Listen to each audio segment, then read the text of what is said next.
The afternoon sun gleamed off the sleek black sports car as it pulled into the parking lot of the Ocean View Apartments. The car's engine purred quietly before shutting off, and out stepped David Johnson, a tall, athletic man with military bearing. He wore simple clothes, a crisp polo shirt and dark jeans, but carried himself with the quiet confidence of someone who knew exactly who he was. David was on leave from his duties as a Navy SEAL, finally getting some well-deserved rest after months of intense training and missions. Today, he was visiting his old friend Mike, who lived in apartment 412. They had served together, and Mike had been asking him to visit for weeks. As David grabbed his small gift bag from the passenger seat, he noticed a few people looking at him from their balconies. He was used to it. Not everyone expected to see a black man driving such an expensive car. He simply smiled and nodded politely, then locked his car with a soft peep. Meanwhile, from her second-floor window, Margaret Wilson was watching the parking lot. The 58-year-old resident prided herself on knowing everything that happened in the building. She considered herself the unofficial neighborhood watch, though her watching often involved making assumptions about people based on their appearance. When she saw David, her face tightened with suspicion. "That can't be right," she muttered to herself, reaching for her phone. Instead of calling the building security like most people would, she dialed her husband Tom, who was playing golf with friends. "Tom, there's a suspicious man in our parking lot," she said, her voice low and urgent. "He just parked a very expensive sports car. You know those cars cost more than most people make in a year. Something's not right." Tom, knowing his wife's tendency to overreact, tried to calm her down. "Margaret, maybe he's visiting someone." "Did you ask security?" "Security?" Margaret scoffed. "They never do anything. I'm going to handle this myself." She ended the call and rushed to get her neighbors involved. Within minutes, she had texted 3 other residents, telling them about the suspicious person who probably stole that car. Her messages grew more dramatic with each text. David, unaware of the growing commotion, was checking his phone for Mike's apartment number when he heard footsteps approaching rapidly. He looked up to see Margaret marching toward him, her face red with determination. "Excuse me," she called out, her voice sharp. "What are you doing here?" David turned, surprised by her tone, but maintaining his calm demeanor. "Good afternoon, ma'am. I'm here visiting a friend." Margaret crossed her arms, looking him up and down. "A friend? In this building? I know everyone here, and I've never seen you before." "Yes, Mike Harrison in 412. We served together in the Navy," David replied politely, though he could sense where this conversation was heading. "The Navy?" Margaret laughed dismissively. "And I suppose you're going to tell me that's your car too." David felt the familiar sting of prejudice but kept his composure.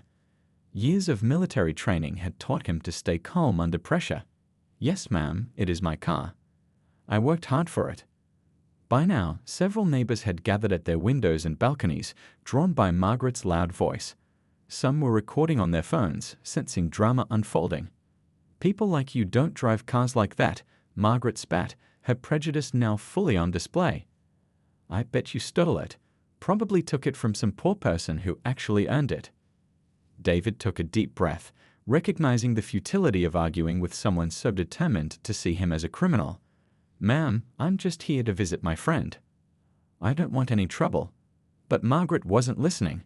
Her face had turned an angry shade of red, and she was looking around wildly, as if searching for something. Her eyes landed on a metal trash can lid near the building's entrance. "If you won't admit what you've done, I'll make sure that car never runs again," she shouted, lunging for the lid. David watched in disbelief as Margaret grabbed the heavy metal lid and raised it above her head. Time seemed to slow down as she brought it crashing down onto his car's hood with a loud clang that echoed through the parking lot. The sound of metal hitting the car's hood rang out across the parking lot like a gunshot. David stood there, watching as Margaret brought the trash can lid down again, this time creating a visible dent in the expensive paint job.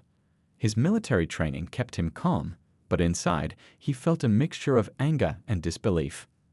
"Ma'am, please stop," David said, his voice steady but firm. "You're damaging my property. This is illegal." Margaret ignored him completely, moving around to the front of the car. With another swing, she smashed the lid into the windshield, creating a spider web of cracks across the glass. The sound drew more neighbors to their windows, and several people started coming down to the parking lot. Someone called the police. A young woman shouted from a third-floor balcony, "I am the neighborhood watch." Margaret yelled back, her face twisted with rage, "I'm protecting our community from thieves." David took out his phone to call the police himself, but Margaret saw this and misinterpreted his action. "Put that phone down. Are you calling your criminal friends? I won't let you get away with this." She swung the lid toward him, but David stepped back smoothly, avoiding the wild swing. His movements were controlled and precise, showing years of training without being threatening. "Ma'am, I'm calling the police. You're destroying my car," David explained, keeping his distance. "Your car? Stop lying," Margaret shouted, raising the lid again. This time, she aimed for the side mirror, knocking it clean off with a loud crack. By now, about a dozen neighbors had gathered in a semicircle around them. Some were recording on their phones, others were shaking their heads in disbelief. An elderly man tried to approach Margaret. "Margaret, what are you doing? This is crazy," he called out. "Stay back, Mr. Peterson. This man is dangerous," Margaret warned, waving the lid around wildly. David remained remarkably calm throughout the ordeal. He had faced far more dangerous situations in his military career, but this was different. This wasn't about physical danger, it was about the deep-seated prejudice that made someone see him as a criminal simply because of his skin color. "I have my registration in the car," David offered. "I can show you it's mine." "Probably forged," Margaret spat, moving to the driver's side door. She raised the lid high and brought it down on the door handle, breaking it off completely. Just then, a voice boomed from the building entrance. "What in the world is going on here?" Everyone turned to see Mike Harrison, David's Navy friend, running toward them. He was still in his workout clothes, having heard the commotion from his apartment. "David. Brother, what's happening?" Mike called out, jotting over to stand beside his friend. Margaret paused, the trash can lid still in her hands. "You know this man?" she asked, confusion mixing with her anger. "Know him?" "This is Lieutenant Commander David Johnson," Mike said proudly. "We served together in the SEALs. He's visiting me today." The parking lot fell silent. Margaret's face went pale as she lowered the lid slightly. He's really in the military." "Not just in the military," Mike continued, his voice filled with respect. "David here has more medals than I can count. He's saved lives, served our country with honor, and you're attacking him in our parking lot." Margaret's hands began to shake as the reality of what she'd done started to sink in. The trash can lid slipped from her fingers, clattering loudly on the pavement. She looked at the damaged car, the dented hood, cracked windshield, broken mirror, and destroyed door handle, and then at David, who still stood there with dignified composure. I thought," she stammered but couldn't finish her sentence. "You thought what?" Mike asked, his voice now angry. "That because he's black, he must be a criminal. That he couldn't possibly own a nice car." The gathered neighbors began murmuring among themselves. Some looked ashamed for not intervening sooner, while others continued recording, knowing this incident would likely go viral. David finally spoke, his voice calm but carrying weight. "Ma'am, you've caused thousands of dollars in damage to my car based solely on your prejudiced assumptions. The police are on their way, and they'll handle this properly." In the distance, the sound of sirens grew louder, signaling that someone had indeed called the authorities. Margaret stood frozen, surrounded by the evidence of her actions, as the weight of her prejudice and its consequences began to truly hit her. The sirens grew louder as 2 police cars pulled into the parking lot. The red and blue lights reflected off the damaged sports car, creating an almost surreal scene. Margaret stood motionless, her face drained of color, while the neighbors formed a larger circle around them, many still recording on their phones. Officer Rodriguez and Officer Chen stepped out of their vehicles, quickly assessing the situation. They saw the damaged car, the trash can lid on the ground, and the tense crowd of onlookers. "What's going on here?" Officer Rodriguez asked, his experienced eyes taking in every detail. Before anyone could answer, Margaret suddenly found her voice again. "Officers, I can explain. I thought he was stealing this car. I was just trying to protect our neighborhood." Officer Chen looked at David, who stood calmly beside Mike. "Sir, is this your vehicle?" "Yes, officer," David replied, reaching slowly for his wallet. "I have my license and registration right here." As David handed over his documents, Mike stepped forward. "Officers, I need to tell you who this man is. This is Lieutenant Commander David Johnson, United States Navy SEALs. He's here visiting me. We served together for 8 years." The officers examined David's military ID along with his driver's license. Their demeanor changed noticeably as they realized they were dealing with a highly decorated service member. "Lieutenant Commander Johnson," Officer Rodriguez said respectfully, "can you tell us what happened here?" David recounted the events calmly and precisely, just as he would give a mission report. He explained how he had arrived to visit Mike, how Margaret had confronted him, and how she had damaged his car despite his attempts to explain the situation. The neighbors began speaking up too. "We saw everything," said the young woman from the balcony. "She just started attacking his car without any reason." "I have it all on video," added another neighbor, holding up his phone. Officer Chen turned to Margaret. "Ma'am, did you damage this vehicle?" Margaret's hands trembled as she tried to justify her actions. I thought he stole it. Someone like him driving such an expensive car, it didn't seem right." "Someone like him?" Officer Rodriguez repeated, his tone sharp. "Can you explain what you mean by that?" Margaret realized her mistake too late. She looked around at the disapproving faces of her neighbors, at the officer's stern expressions, and at David's calm dignity. The weight of her prejudice was now painfully clear to everyone present.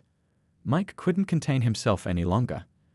"This man has risked his life countless times for our country. He's received the Navy Cross for valor, among other honors. And you attacked him because of the color of his skin." The gathered crowd gasped. Several neighbors who hadn't known the full extent of David's service looked at him with newfound respect. Some approached to shake his hand and apologize for not intervening sooner. "I didn't know," Margaret whispered, tears forming in her eyes. "I made a terrible mistake."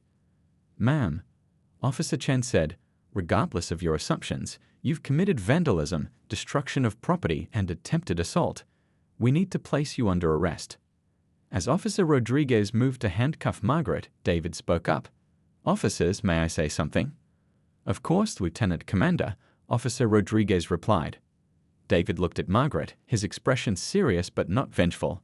"Ma'am, what you did today wasn't just about damaging my car. You acted on prejudice, on the belief that someone who looks like me couldn't have earned what I have. That mindset is what truly needs to change." Margaret nodded, unable to meet his eyes as the handcuffs clicked around her wrists. "I want her to face consequences," David continued, "but I'd also want this to be a learning experience. Not just for her, but for everyone here." The crowd fell silent, moved by David's words. Even the officers seemed impressed by his composure and wisdom. As Margaret was led to the police car, Mike put his hand on David's shoulder.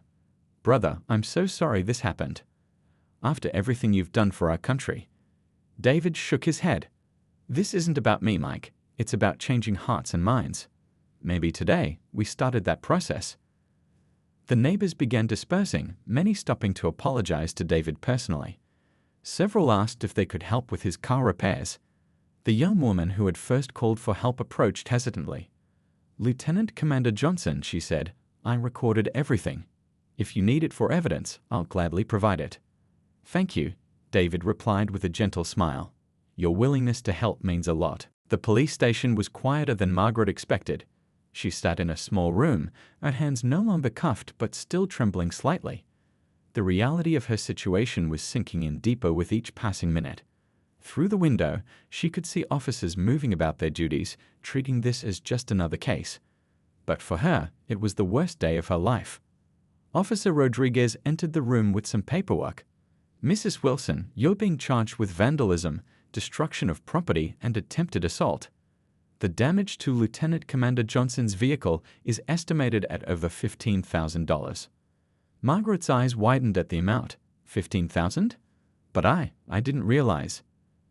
"The car is a limited edition model," the officer explained.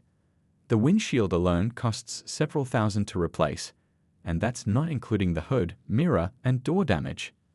Meanwhile, back at the apartment complex, David and Mike were dealing with the insurance company and a tow truck. The damaged car was loaded carefully, its once pristine surface now marred by Margaret's attack. "I still can't believe this happened," Mike said, shaking his head. "In all our years of service, facing real dangers, and then this happens in a parking lot." David managed a small smile. "Life has a way of surprising us, brother. Sometimes the battles we face at home are different from the ones overseas." Word of the incident spread quickly through the community. By evening, local news stations had picked up the story. The headline read, "Decorated Navy SEAL's car vandalized in apparent hate crime." The videos recorded by neighbors had gone viral on social media, sparking discussions about racial profiling and prejudice. At her home later that evening, Margaret's husband Tom returned from his golf game to find reporters outside their house. Inside, he found his wife sitting in darkness, her face puffy from crying.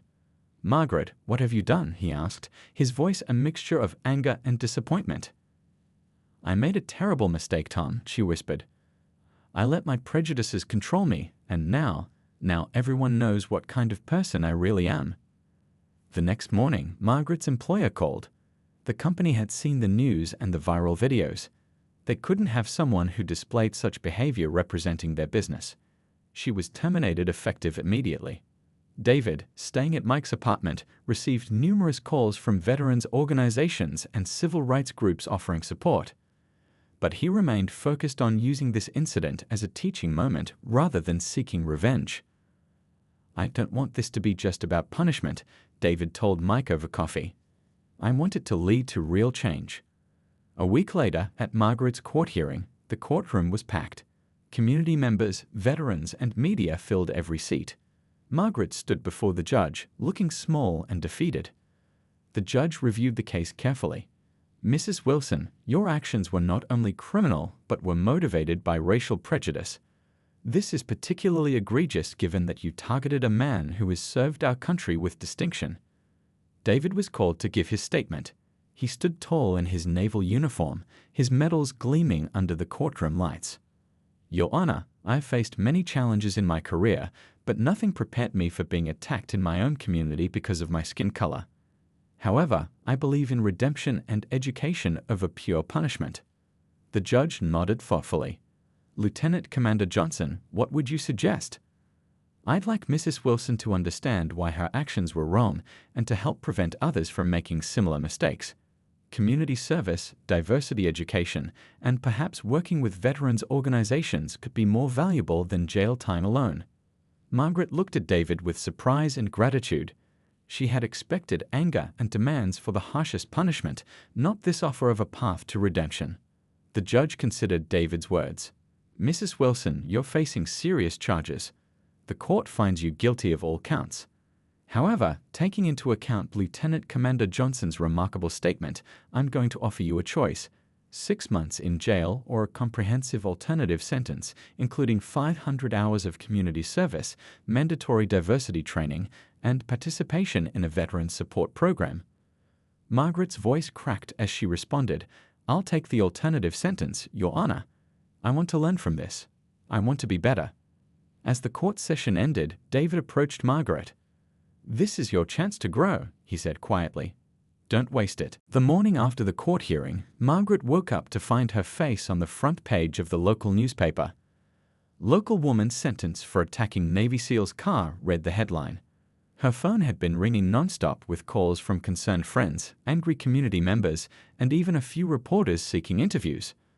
Tom sat at the kitchen table, his coffee growing cold as he read through the article. "Margaret, we need to talk about what happens now," he said, his voice heavy with concern. "I know," Margaret replied, sitting across from him. "I've lost my job, my reputation, and the respect of our neighbors. But David gave me a chance to make things right, and I intend to take it." Meanwhile, David had returned to his naval base, but the story followed him there. His commanding officer called him in for a meeting. "Lieutenant Commander Johnson," Admiral Stevens began, "I've seen the news coverage. I want you to know that the entire Navy stands behind you. Your response to this situation has been exemplary." "Thank you, sir," David replied.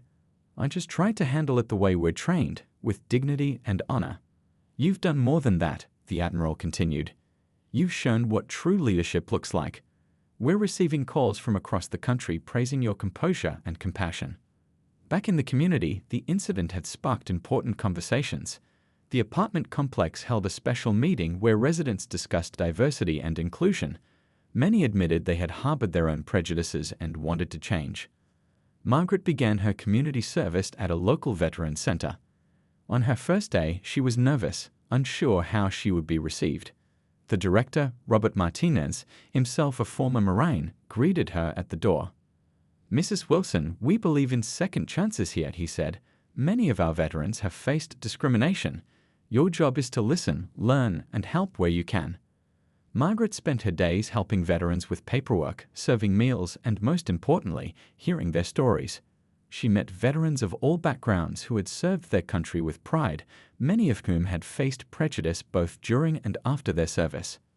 One afternoon, she met James, an elderly black veteran who had served in Vietnam.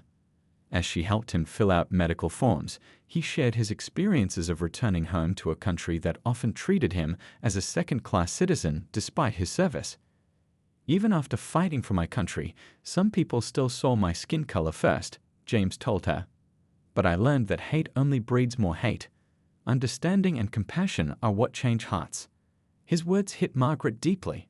She began to see how her actions were part of a larger pattern of prejudice that had hurt so many people throughout history. The viral videos of the incident continued to circulate online, but now they were being used in diversity training programs across the country. David was invited to speak at various events about tolerance and understanding. He always emphasized the importance of education over punishment. "We can't change the past," David would say in his speeches, "but we can learn from it and create a better future." Margaret's husband Tom also began to reflect on his own biases. He started volunteering alongside his wife, and together they began to rebuild their reputation in the community through genuine acts of service and kindness. 3 months into her sentence, Margaret had completed 200 hours of community service and attended numerous diversity workshops. She had also started a blog documenting her journey of confronting her prejudices, which surprisingly gained a following from others who wanted to change their own biased thinking.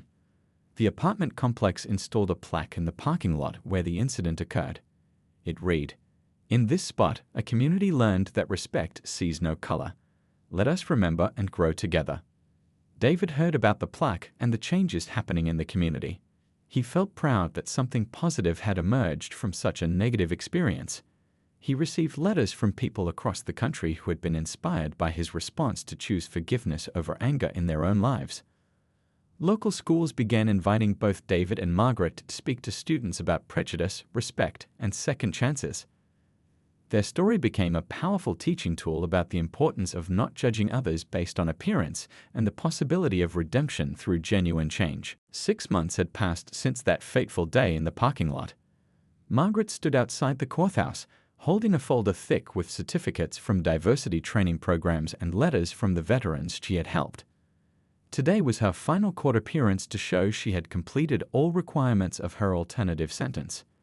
Inside the courtroom, Judge Harrison reviewed her file carefully. "Mrs. Wilson, you've completed 500 hours of community service, attended all required diversity training sessions, and participated actively in the Veterans Support Program. The reports from your supervisors are surprisingly positive." Margaret nodded, feeling a mixture of relief and pride. "Your Honor, this experience has changed my life. I'm not the same person who stood before you 6 months ago." David had been asked to attend this hearing as well. He entered the courtroom in civilian clothes, his presence immediately commanding attention. Margaret hadn't seen him since that day, and she felt her heart race with nervousness. "Lieutenant Commander Johnson," the judge addressed him, "I understand you have something to say regarding Mrs. Wilson's completion of her sentence." David stood and walked to the front. "Your Honor, I've been following Mrs. Wilson's progress through my contacts at the Veterans Center. Her transformation appears genuine. She's gone beyond the minimum requirements and has become a valuable volunteer." The judge turned to Margaret. "Mrs. Wilson, your community service supervisor, Mr. Martinez, wrote that you've become one of their most dedicated volunteers. He mentioned you've even started a mentorship program connecting veterans with job opportunities. Is this true?" "Yes, Your Honor," Margaret replied, her voice steady. Working with veterans opened my eyes to so many things. I wanted to give back more than just my required hours. David then surprised everyone in the courtroom. Your Honor, I'd like to withdraw my civil lawsuit against Mrs. Wilson. I believe she's learned from this experience, and continuing legal action would serve no purpose. Margaret gasped, tears forming in her eyes. You're dropping the lawsuit. David turned to face her directly. Mrs. Wilson, justice isn't just about punishment. It's about growth, understanding, and making things right. You've shown you're committed to change. The judge nodded approvingly. This is highly unusual, but I must say, it's refreshing to see such a positive outcome. Mrs. Wilson, you fulfilled all requirements of your sentence. More importantly, you seem to have genuinely learned from this experience. After the hearing, Margaret approached David hesitantly. Lieutenant Commander Johnson, I don't know how to thank you. You've shown me more kindness than I deserved. Everyone deserves a second chance, David replied. What matters is what you do with it. Margaret reached into her bag and pulled out a letter. I wrote this for you. It's an apology, but also a promise. I'm starting a non-profit organization to educate people about unconscious bias. I'm calling it Second Chances. David read the letter quietly, then looked up with a smile. That's exactly the kind of positive action we need. Would you consider letting me be part of your first board of directors? Margaret was stunned. You would do that? After everything I did? Because of everything that's happened, David corrected. Our story could help others avoid making the same mistakes. News of David's forgiveness and Margaret's nonprofit spread quickly. Local businesses offered support, and several community leaders expressed interest in joining the initiative. The apartment complex where it all began offered their community center as a meeting space for the organization's programs. Tom, Margaret's husband, had also undergone his own transformation. He had quit his exclusive golf club and joined a diverse community sports league. We're in this together, he told Margaret. Our whole family needs to be part of the change. The following week, Margaret received an unexpected call from a national morning show. They wanted to feature her story of transformation and David's remarkable forgiveness. Initially hesitant, she agreed after David encouraged her that their story could inspire others. This isn't about glorifying what I did, Margaret explained to the producers. It's about showing that people can change, and that forgiveness can be more powerful than punishment. David agreed to appear on the show with her. Sometimes the bravest thing we can do is admit we were wrong and work to make it right, he would later tell the millions of viewers watching. Their appearance sparked a national conversation about prejudice, redemption, and the power of second chances. Messages poured in from people across the country who were inspired to confront their own biases and seek understanding rather than judgment. 1 year after the incident that changed both their lives, David and Margaret stood together on stage at the annual Veterans Day celebration. The auditorium was packed with service members, their families, and community leaders. What had started as a moment of hatred had transformed into a powerful movement for understanding and change.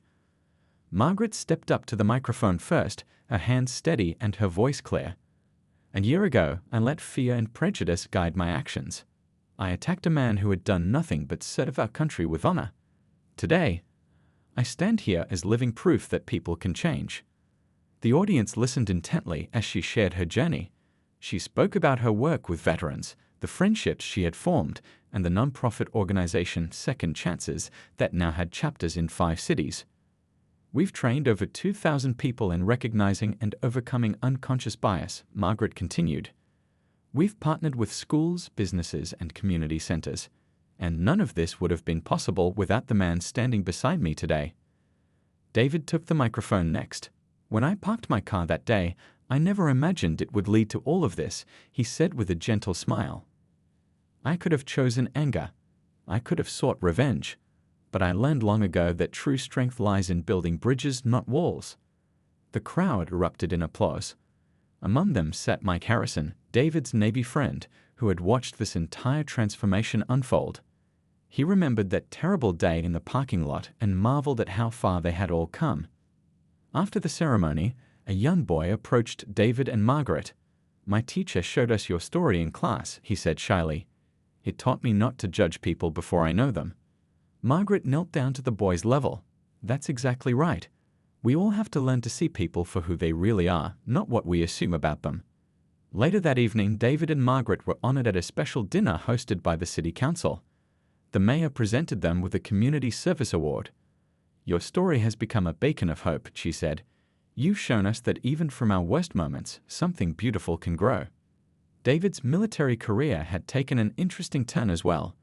The Navy had appointed him as a special advisor on diversity and inclusion, allowing him to travel to bases across the country, sharing his message of unity and understanding. Margaret's husband Tom had become one of the organization's most active volunteers. He often spoke at business conferences about the importance of diversity in the workplace. "My wife's mistake became our family's wake-up call," he would say. "Now we're committed to being part of the solution." The apartment complex where it all began had undergone its own transformation. The parking lot now featured a community garden where residents of all backgrounds worked together. The plaque commemorating the incident had become a gathering place for neighborhood discussions about unity and respect. Margaret received a letter from James, the elderly veteran she had met during her community service. "You've done more than serve your sentence," he wrote. "You've started a movement. This old soldier is proud of you." As they prepared to leave the celebration, David and Margaret reflected on their unlikely partnership. "I never thought I'd be grateful for that terrible day," Margaret admitted. "But it led me to become the person I should have been all along." David nodded thoughtfully. "Sometimes our greatest challenges become our greatest opportunities for growth. You took that opportunity and ran with it." Their story continued to inspire people across the nation. Schools incorporated it into their curriculum on prejudice and redemption. Corporations used it in diversity training. Churches and community groups invited them to speak about forgiveness and second chances. The damaged sports car had long since been repaired, but David kept a small dented piece of the original hood in his office. "It reminds me," he explained to visitors, "that from brokenness can come healing, and from conflict can come understanding." As the sun set on the day of celebration, David and Margaret stood looking at the city skyline. Two people who had once been on opposite sides of a painful divide now stood united in their mission to make the world a little better, one heart at a time. "Ready for tomorrow's workshop?" David asked. Margaret smiled. "Always. We've got more bridges to build."